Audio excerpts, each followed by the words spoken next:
Bonjour tout le monde, bienvenue à un autre épisode du podcast Le vrai visage de l'entrepreneuriat. Et aujourd'hui, je suis avec Monsieur Olivier. Comment ça va? Ça va bien, ça va bien. Merci, merci. J'espère que toi aussi, ça va super bien. Pas très bien, merci Oli. Aujourd'hui, on rentre dans le vif du sujet, monde des suppléments, plus précisément Unity Suppléments. Mais avant tout, tu sais, ce que j'aimerais, puis ce que j'aime en fait, c'est d'avoir un petit peu un background au niveau, tu sais, de l'entrepreneur. Unity, tu sais, il y a d'autres personnes aussi qui sont en arrière de ça. Mais tu sais, Oli, en tant qu'individu, parle-moi un petit peu, tu sais, de ton parcours qui t'a amené à dire, ben, que moi, je veux me lancer une compagnie de suppléments. Ben écoute, ça a commencé, moi, au début, j'étais complètement pas dans ce domaine-là. Je viens du domaine, je vais dire ça comme ça, un peu de l'industrie du camion, là. J'étais mécanicien diesel pendant une couple d'années. Puis tu vois, à peu près, là, 10-12 ans, j'ai commencé à m'intéresser un petit peu à l'entraînement. J'ai tombé en amour avec ça, comme la plupart des gens qui s'investissent là-dedans. Puis tu vois, de fil en aiguille, au début, j'ai commencé à travailler justement dans des boutiques de suppléments. Avant Shop Santé, en fait, j'ai été chez GNC, là, qu'on connaît, qui est très fort aux États-Unis, au Canada puis au Québec. J'ai commencé là, puis après ça, de fil en aiguille, je suis tombé, dans le fond, copropriétaire chez Shop Santé, en fait. Euh, dans le fond, une franchise là, à Laval. Et puis, tu sais, on voyait beaucoup de va-et-vient dans la boutique, puis on voyait beaucoup de gens, justement, qui demandaient des produits qu'on n'offrait pas encore nécessairement ou que l'offre était vraiment, je te dirais, quand même assez limitée, là. Je parle au Québec. Puis tranquillement, pas vite, ça a mijoté. On commençait à se poser des questions à savoir, hey, ça peut être quelque chose qui peut être envisageable de se partir d'une compagnie de suppléments. Dans le fond, Unity, rapidement, on est trois partenaires. En fait, on a commencé, on était trois. Il y en a un qui nous a quittés, en fait. Il y avait d'autres projets, fait qu'il a décidé de s'enligner vers ça. Puis, dans le fond, on a une nouvelle partenaire qui s'est joint à nous, qui s'appelle NG. Fait que dans le fond, il y a moi, il y a Mike et NG. Puis, c'est ça. Dans le fond, on a essayé de trouver une façon je dirais, de combler ce manque-là, en fait. Puis, le premier produit qu'on a fait quand on a commencé, là, c'était vraiment une protéine de jus de la Clear ISO. On s'est un petit peu inspiré, je te dirais, de Révolution, MyProtein en Europe, qui est quand même assez populaire, là. On voyait qu'il n'y en avait pas vraiment au Québec. Puis Révolution, ils ont comme disparu à un moment donné, du jour au lendemain, de tout ce qui est boutique, magasin, etc. Puis je pense qu'ils se sont que focusés sur le online. Fait qu'on a vu qu'il y avait une place dans le domaine du retail pour ça. Fait que, vu qu'on était quand même bien accompagnés en travaillant chez Subsanté, ils ont leur propre laboratoire, ben, tranquillement, pas vite, on a commencé à mijoter ça, à travailler avec eux, en fait, pour élaborer notre premier produit, là, comme je disais, qui était la Clear ISO. Puis, ben, écoute, c'est comme ça que le projet Unity a vu le jour en 2021, là, puis ça va faire bientôt. On entend la cinquième année, en fait, déjà, là, ça passe relativement quand même assez rapidement, là. Fait que c'est ça. Fait que je te dirais, c'est comme ça que ça a parti Unity. Puis c'est un peu comme ça que j'ai commencé à m'introduire un petit peu plus dans le domaine, là, et puis être propriétaire aujourd'hui de Unity là, avec mes deux autres partenaires.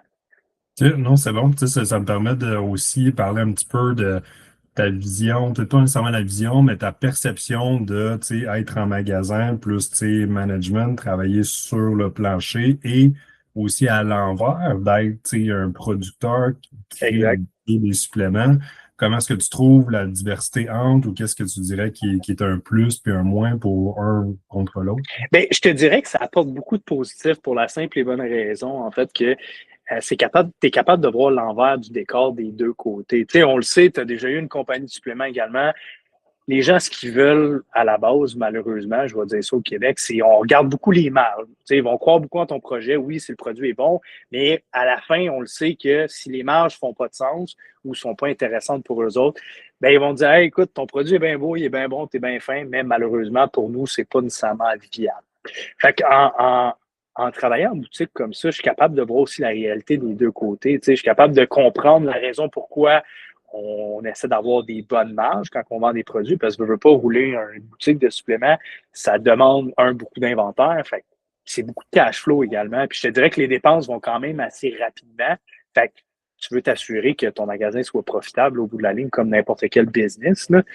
Puis en même temps, ben, si je regarde du côté de Unity en même temps, ben, je peux comprendre aussi euh, un peu la perception des boutiques, mais aussi à l'inverse, en étant magasin, tu sais, quand on va demander, mettons, des samples à des compagnies, on va demander, tu sais, des fois, on est demandant, là, on va se dire comme ça, je préfère demander pour payer, c'est un non, mais je peux comprendre à cette heure pourquoi les compagnies sont plus réticentes. Tu sais, souvent, on entend dire, ah, tes compagnies ne veulent pas donner de ci, ne veulent pas donner de ça.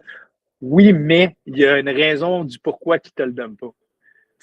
On aimerait tous pouvoir donner des samples pour faire goûter les produits aux clients, pour faire connaître le brand. On aimerait ça pouvoir en donner. Je pouvais en donner à n'importe qui tout le temps, je le ferais, mais malheureusement, ça a des coûts. Fait qu'il y a quand même une certaine limite à ce qu'on peut faire. Fait que je te dirais, c'est pas mal le côté positif de ce que ça l'apporte.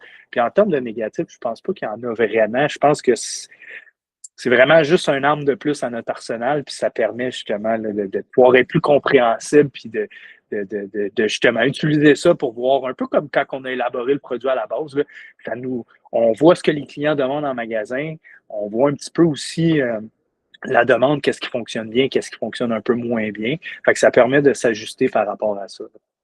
Hmm.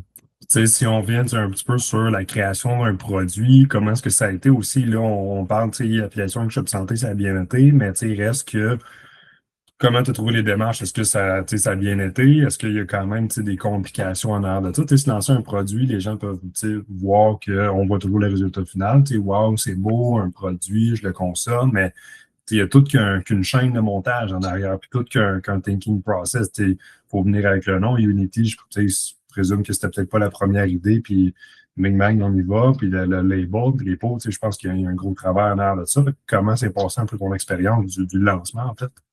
Ben, tu sais, je te dirais qu'au début, ça a vraiment été du R&D à savoir parce que c'était quelque chose que tu faisais pas vraiment, je dirais, là, comme au Québec. Fait qu'au début, c'est de faire beaucoup de R&D à comprendre, OK, comment cette formule-là se fait, comment qu'on arrive à quelque chose qui goûte bon, en ayant aussi t'assurer que ta qualité est au rendez-vous, tu sais. Fait qu'au début, je te dirais, c'est ça qui est un petit peu plus complexe, de faire beaucoup de back and forth, à tester des saveurs. Tu sais, des fois, tu testes quelque chose, tu es comme, OK, oui, c'est bon, puis là, finalement, tu refais les tests, puis tu es comme, ah, j'étais un peu moins sûr. Le plus long, je te dirais, c'était vraiment tout ce qui est R&D. Après ça, tu sais, c'est sûr et certain, trouver un nom de compagnie, c'est de trouver quelque chose qui fait du sens. Nous, les Unity, on voit l'union, tu sais, on trouvait que ça faisait, tu sais, c'était simple, puis en même temps, c'était un nom facile à retenir aussi en même temps. Puis tu sais, nous, ce qu'on veut vraiment, ce qu'on voulait faire à la base, c'était vraiment de rendre les suppléments faciles pour monsieur, madame, tout le monde. Et si tu regardes tout le monde en général, peut consommer des suppléments. Tu n'as pas besoin d'être un athlète de haut niveau, de t'entraîner au gym, forcément. Fait que c'est un peu de là que le nom est parti. Puis après ça, tu sais, les labels, tu travailles avec un graphiste encore là, même encore aujourd'hui. Il y a beaucoup de détails dans tout ce qui est étiquette. Il y a beaucoup de réglementation également. Fait que c'est de t'assurer qu'au niveau de Santé Canada, tout est réglementé. Après ça, c'est toujours repasser au peigne fin. Puis là, ben, tu t'ajustes je te dirais, tu ajustes le tir à la longue, là, parce que justement, une petite chose que tu n'as pas vue, finalement, tu as mentionné quelque chose sur ton produit que tu ne pouvais pas nécessairement mentionner. Tu sais, je donne un exemple, la protéine, à la base, tu n'es pas obligé d'avoir un NPN. Pour les gens qui ne savent pas c'est quoi un NPN, vraiment, c'est un produit numéro de produit naturel, dans le fond, là, qui est émis par le Santé Canada pour autoriser la vente de ton produit, comme quoi que la recette est legit. Vu que la protéine, c'est considéré comme un supplément alimentaire, tu n'as pas besoin nécessairement d'en avoir un. Mais nous, on voulait l'avoir parce qu'on trouvait que ça montrait le sérieux. Puis, ben, tu vois, au début, encore là, tu as un enjeu avec ça parce qu'il y a certaines choses que tu as le droit de claimer, d'autres que non. Tandis que quand tu n'as pas de NPN, tu peux écrire pas, je te dirais n'importe quoi, mais tu sais, c'est un peu plus simple. Quand tu mets un NPN, il faut que tu respectes ce qui est mentionné, puis tu t'assures que tu sois en bonne et due forme, là. Fait que je te dirais au début, c'est ça, c'est l'adaptation avec Santé Canada, faire tes recettes, etc. Heureusement, comme je disais, on a été quand même super bien accompagnés, fait que ça a rendu le processus un peu plus facile, contrairement à quelqu'un qui part de zéro. Tu n'as pas de producteur, tu sais pas comment t'aligner, tu sais pas, tu sais rien en fait. Fait que on a eu je te dirais un gros step de plus qui nous a facilité la tâche. Oui, parce que tu sais, je pense que on a besoin de beaucoup de contacts. Tu sais, on se le cachera pas non plus. Que je veux dire, si on, exemple, Thibaut qui n'a pas nécessairement de contact, qui veut se lancer une compagnie de suppléments, tu vas trouver ça, tu sais, excessivement difficile juste de réussir à mettre le produit en place, tu sais, sans compter, tu sais, la vente non plus, parce que comme tu as dit, il y a tellement de réglementations avec Santé Canada, où ce que tu dois aller trouver, comment faire l'étiquette, qu'est-ce qui est conforme, qu'est-ce qui ne l'est pas. Fait que, tu sais, je pense probablement que ça a été un gros plus là-dessus. Puis, je présume aussi que c'est toujours quelque chose à retravailler. Tu sais, dernièrement, vous avez rechangé aussi pour, tu sais, les formats en sac. Fait que, tu sais, c'est toujours de, tu sais, avoir un pas de devant pour ne pas juste faire le brand, puis merci, bonsoir, c'est fait, puis on laisse ça aller pour les 15 prochaines années. Exactement. Si ça serait ça, je pense que tout le monde serait en affaires, puis on serait tout en business, comme on dit, là. Mais non, oui, il y a toujours du travail à faire. Il faut toujours que tu te tiennes à jour également, parce que des fois, il y a des mises à jour qui est faite au niveau de Santé Canada. Fait que t'assurer que tu les respectes. Puis, tu sais, les processus de NPN, c'est quand même quelque chose qui peut être long, dépendant du produit. Tu sais, t'as 3 types de NPN. Il y en a qui sont plus complexes que d'autres, il y en a plus faciles que d'autres. Mais, tu sais, encore là, c'est du temps, puis encore là, il faut que tu travailles avec des spécialistes qui sont spécialisés là-dedans. Parce que tout seul, à moins d'être vraiment connaissant là-dedans, puis encore là, d'avoir les ressources pour pouvoir le faire, c'est dur de trouver toute l'information que tu as besoin. Fait que c'est pour ça qu'on peut affaire avec des consultants aussi qui travaillent en partenariat justement avec Santé Canada pour s'assurer que tout est en bonne et due forme, parce que si ça ne l'est pas, euh, je te dirais que oui, dans certains cas, tu tapes ses doigts, mais des fois, tu peux tu peux te faire recall tes produits puis dire, écoute, tu n'as plus le droit de faire de la mise en marché de ton produit parce que tes étiquettes ne sont pas réglementaires ou ils n'affichent pas nécessairement ce que tu as dans ton pot. Non, c'est ça. Tu sais, je pense qu'on a parlé un bon moment sur tu sais, la mise en place, la structure. Puis la prochaine fois que tu sais, on a Unity, on a nos contacts, on est prêt, tu sais, on veut lancer le produit, où est-ce qu'on va par la suite? Tu sais, je présume aussi que c'est toujours tu sais, le plan de match doit être toujours de s'adapter parce qu'on peut pas travailler, créer le produit, puis après ça, encore une fois, dire parfait, le produit est fait, puis il va se vendre tout seul pour réussir 100%. à nous trouver les contacts. Comment est-ce qu'on approche les gyms, les chaînes de suppléments? Qu'est-ce qui est bon à dire oui? Qu'est-ce qui est bon à dire non aussi, être en affaires, c'est de dire non aussi à certains moments. Fait que comment que ça se passe de votre côté aussi Ben, je là-dessus? te, je te dirais, notre premier modèle d'affaires, nous, qu'on a fait, ça a été, je te dirais, les boutiques de suppléments en général, là. Ça a été là-dessus qu'on a mis l'emphase au début. Tu sais, si j'avais recommencé aujourd'hui, peut-être que je le ferais différemment. Peut-être que je mettrais beaucoup d'efforts sur tout ce qui est en ligne. J'explique parce que souvent, en fait, quand tu fonctionnes avec des boutiques, c'est un super beau modèle d'affaires. C'est sûr que tes marges sont un peu plus petites parce que justement, il y a un intermédiaire entre toi et le consommateur. Sauf que tu restes quand même toujours à la merci d'eux. Tandis que quand tu rapatries tout sur ton site Internet, ou admettons, on va dire avec Amazon, encore là, Amazon, il y a ses bémols, mais reste que tu restes maître de ton réseau de vente, ce qui est super important, tu sais.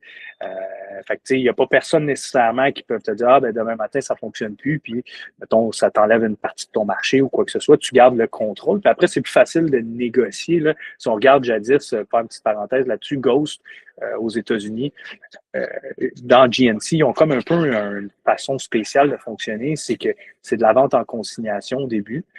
Fait ils prennent un inventaire, puis si dans 6 mois, ça a bien vendu, ben, ils vont te payer ce qu'ils ont vendu, puis ils vont te repasser un autre PO. Mais si ça n'a pas bien vendu, ils vont te payer ce qu'ils doivent, moins un certain pourcentage, puis ils te renvoient ta marchandise, puis tu t'arranges avec. Tandis que Ghost, vu que leur vente en ligne était tellement forte, leur brand était tellement fort, ils ont réussi à négocier l'inverse avec GNC. Ils ont réussi à négocier le fait que tu payes quand on te livre. Puis ça, c'est quelque chose qui s'est rarement vu parce que GNC, c'est un géant aux États-Unis. Mais pour dire à quel point c'est important d'avoir ton brand, d'avoir ta structure. Fait que c'est ça. Sinon, nous, c'est ça. On a commencé vraiment avec tout ce qui est boutique, magasin. On faisait des événements partout dans le but d'essayer de se faire le voir le plus possible. Parce que veux pas, plus tu te fais connaître, plus il y a de la demande, plus c'est facile après de rentrer dans d'autres boutiques. De fil en aiguille, tranquillement, pas vite, on a grossi les magasins dans lesquels on vendait. À un moment donné, même si on est franchisé, ben, fallait quand même faire ses preuves, là, si on veut, pour rentrer chez Shop Santé. Il n'y avait pas de passe-droit. Fait qu'ils nous ont dit, fais tes preuves, montre-nous que ton brand est fort, que ça vend, puis après ça, on se rassiera, puis on va en discuter.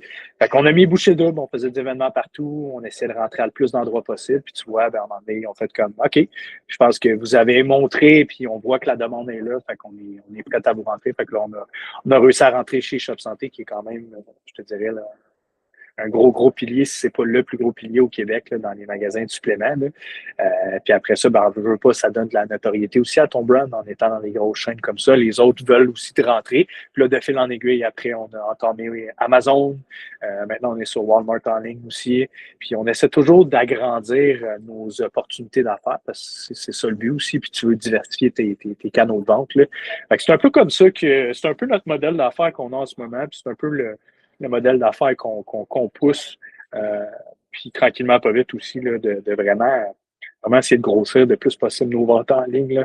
Là. Mais je te cacherai pas qu'il y a toujours du travail à faire là-dessus. Là. C'est souvent le volet qui est un peu plus dur, je dirais, tu sais, je vais parler pour moi puis mes deux autres partners. Mais tu sais, on est un petit peu moins réseaux sociaux. Fait vu qu'on est moins fort là-dessus, on a mis un petit peu moins d'emphase là-dessus, je te dirais. Là. Fait que, ouais. Tu sais, tu as quand même élaboré le point de gauche, je pense. C'est une histoire que je savais pas, mais c'est une très belle histoire pour, encore une fois, démontrer l'importance de l'image de marque aussi. Puis je pense qu'initialement, vous avez fait quand même le travail à dire, ben, si on fait de l'événementiel, il faut qu'on fasse nos preuves aussi, qu'on crée, qu'encore une fois, quand même, une image de marque. Mais tu sais, fil en aiguille, je pense qu'on est de plus en plus conscient à quel point c'est important aussi, jadis dans le passé, mais encore plus dans le futur avec la compétition qui va toujours, vous ne pas, continuer de croître, puis continuer à s'adapter. Puis à date, vous le faites bien aussi de voir c'est quoi les prochains trends. Bon, la protéine, clear, il n'y en a pas sur le marché aussi.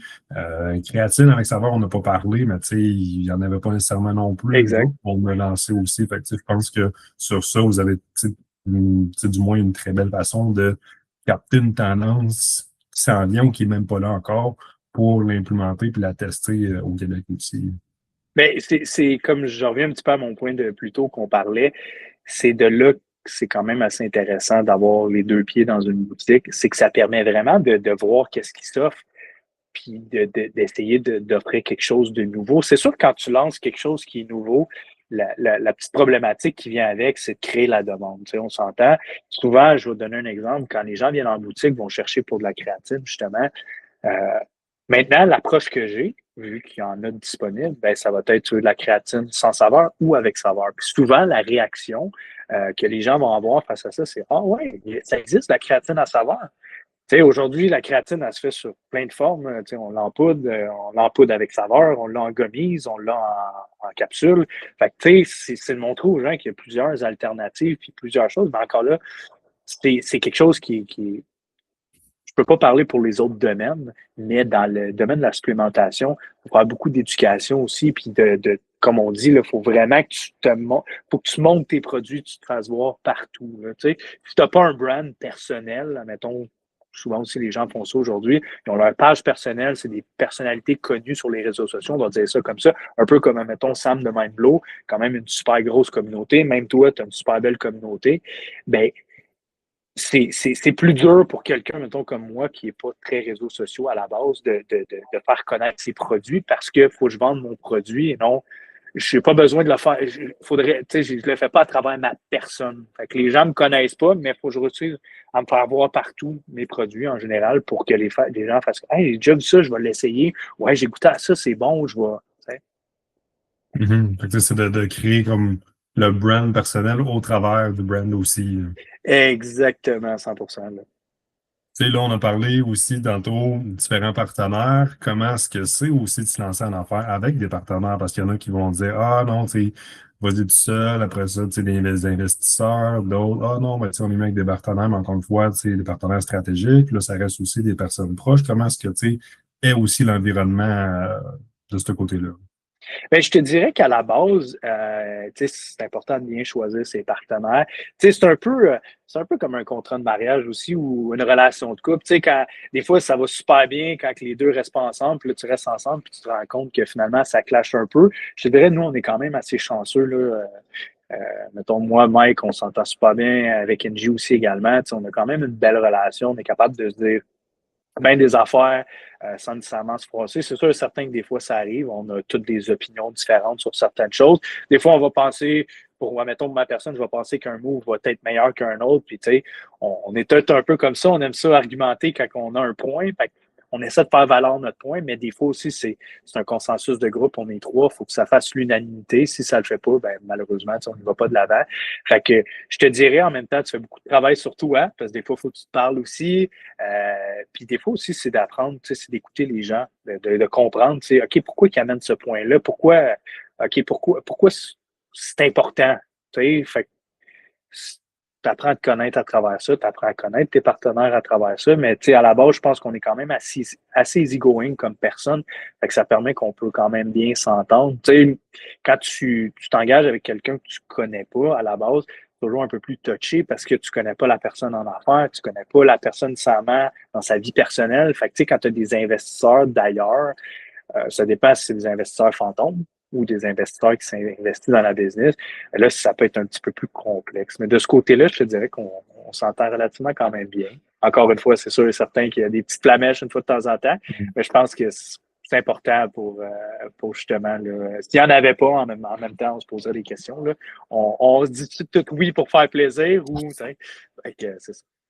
Le deuxième bon point aussi, c'est surtout de comprendre le raisonnement de l'autre personne. Fait que, tu sais, si l'opinion est différente, de comprendre le pourquoi aussi. Peut-être que c'est une perception. Des fois, il y a un vécu qui fait que la perception de ce qu'on dit est différente, mais de réussir à prendre le temps de dire, bon, on est partenaires, on est là-dedans, c'est notre contrat de mariage indirectement. Je veux comprendre la raison, le raisonnement de cette personne-là. Fait que, tu sais, comme tu dis si bien, ça permet pour ça de garder des belles relations d'affaires plus longtemps. Ben, c'est important aussi parce que, tu sais, s'il y aurait juste des prises de tête, je pense que ça ferait pas long feu, là. Fait que c'est important de prendre des fois, tu sais, comme je dis, ça fait pas toujours notre bonheur, mais aussi c'est d'être capable de faire de l'introspection puis de voir, OK, ben, la personne, tu sais, on veut tout travailler pour la business. Fait que veut pas, quand on amène un point, le but, c'est de faire croître la business, d'avancer. Fait que c'est un peu de ce minding-là on doit avoir, là, pour justement, quand ça ne fait pas notre bonheur de faire pourquoi ça ne fait pas mon bonheur, puis pourquoi cette personne-là amène ce point-là. OK, ben finalement, tu y vas avec réflexion. C'est peut-être le meilleur move à faire quand on y va raisonnablement. Tu t'en parlais un petit peu tantôt. C'est pas toutes les opportunités qui sont bonnes à saisir. Des fois, c'est des opportunités qui peuvent être trop grosses, fait que tu n'es pas capable de t'adapter.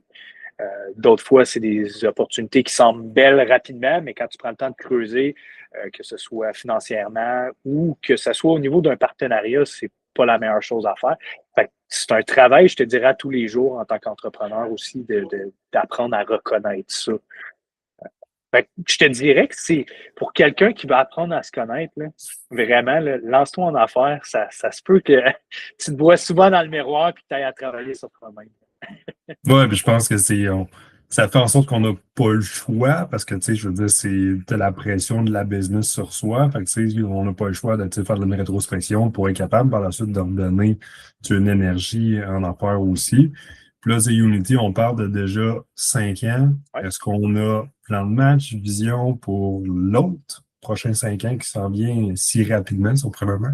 Oui. Je te dirais le goal ultime, principalement, il y a, mettons, du côté retail, je te dirais, on vise Costco. C'est quand même un gros joueur, puis il y a beaucoup de volume là. Je pense qu'on est capable. C'est encore là, tu sais, c'est d'être assez à l'aise financièrement pour le faire, d'avoir l'infrastructure pour le faire, parce que, tu sais, Costco, c'est quand même un gros joueur, fait que tu vas être prêt, tu vas être attelé pour pouvoir t'enligner vers là.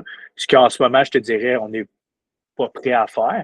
Mais d'ici 5 ans, je pense que c'est un super beau projet. Puis encore là, dans 5 ans, j'aimerais aussi qu'on grossisse vraiment notre brand personnel, en fait, là, d'apprendre à se mettre vraiment plus de l'avant sur les réseaux sociaux, puis de vraiment d'avoir des deux côtés, d'avoir autant de contrôle un petit peu plus sur tout ce qui se fait en ligne, ce qu'on vend en ligne, puis vraiment de grossir notre côté retail. Puis c'est sûr et certain, là, on aimerait être à l'international aussi, États-Unis, Amérique du Sud. On est après tenter un petit terrain Mais encore là, c'est important je l'aurais dit encore, d'avoir des bonnes bases, une bonne fondation pour être solide. Parce que tu peux dire oui à tous les contrats, mais ça peut se revirer contre toi assez rapidement. Tu sais. Jadis, on avait rencontré quelqu'un justement pour Costco. Il dit, si vous voulez, on peut essayer d'entamer ça, mais je vous garantis que vous n'aurez pas les reins assez solides pour pouvoir surfer la vague, comme on dit. Fait que, il a dit, prenez votre mal en patience, ça va venir un jour. Je ne suis pas inquiet, mais c'est peut-être pas le bon moment. Puis tout à fait, quand on a pris le temps d'analyser, c'est vrai. C'est, comme on dit, il faut apprendre à ne pas toujours tout saisir les opportunités. Exact, parce que tu sais, Costco, ça reste un bel exemple, parce que souvent les gens ont facile à dire waouh, c'est beau, tel volume que tu peux avoir aussi, mais je veux dire, comme ça peut aller super bien, comme ça peut être un désastre monstre, parce qu'on tu sais, on parle de des volumes super, Costco ont des critères tu sais, spécifiques aussi. Fait que tu sais, une fois que tu es out de Costco, je présume qu'ils vont pas dire ah ben on va te donner une deuxième puis une troisième chance. Ça a vraiment pas bien été, mais on va t'encourager. Tu sais. Business is business. Fait que tu sais, je pense que si Costco comprend qu'on essaie, ça marche pas, ben on fait un X puis on passe à autre chose, puis les autres, ce sera du ni vu ni connu. Mais pour l'entrepreneur, un risque de faire mal sur le moyen long terme par la suite. Ben exactement, parce que tu sais, on s'entend, c'est quand même un gros investissement chez Costco. Tu y vas pas de même ordre. Fait que tu sais, si demain matin, Costco on va dire ça comme ça, que te coupe l'herbe en dessous du pied, ben, tu veux pas tout ce que tu as mis en place pour pouvoir essayer de subvenir à ce qu'ils demandaient, tu te retrouves bredouille, mettons que ça peut être des grosses pertes financières, puis ça peut être également, ça peut être pesant là, sur les épaules.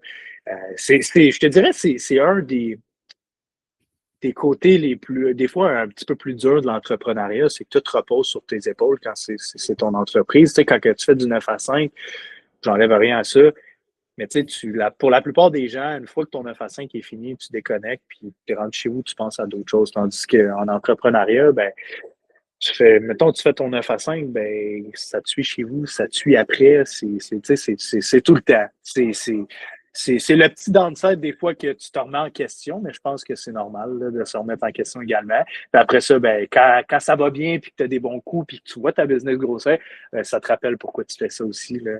Tu sais, souvent, moi, je le dis, c'est pas nécessairement de le faire pour l'argent. Tu sais, oui, je veux pas, on veut que ça vienne avec, mais en général, c'est de le faire pour construire quelque chose, puis montrer qu'on, hey, regarde, on a bâti quelque chose, regarde où on en est, puis c'est d'avoir une certaine fierté de l'avoir fait également. Là.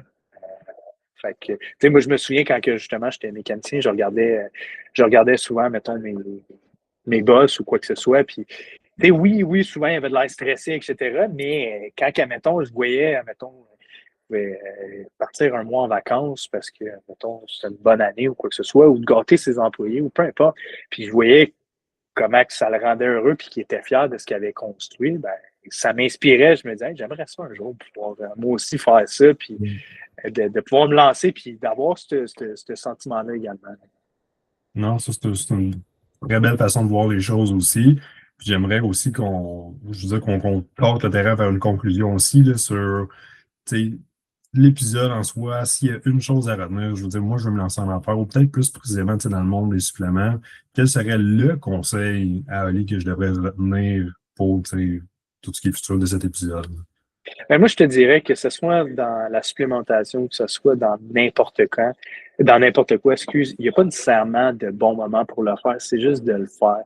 D'y aller puis d'y dire let's go all in, surtout quand que les gens, t'es dans la vingtaine, trentaine, t'es jeune, t'as de l'énergie, vas-y, fonce. Au pire, tu te plantes puis tu recommences, puis ça sera une expérience, puis tu vas grandir de ça. Puis si la vie a fait que ça n'a pas fonctionné, ben moi, je crois vraiment en ça. Je pense parce qu'elle a quelque chose d'encore plus grand à t'offrir, puis ben, tu vas grandir de ça, puis c'est tout. Puis oui, ça peut être dur sur le moment, comme n'importe quoi, mais au bout de la ligne, l'important, c'est de se relever puis de continuer. Fait que juste de foncer.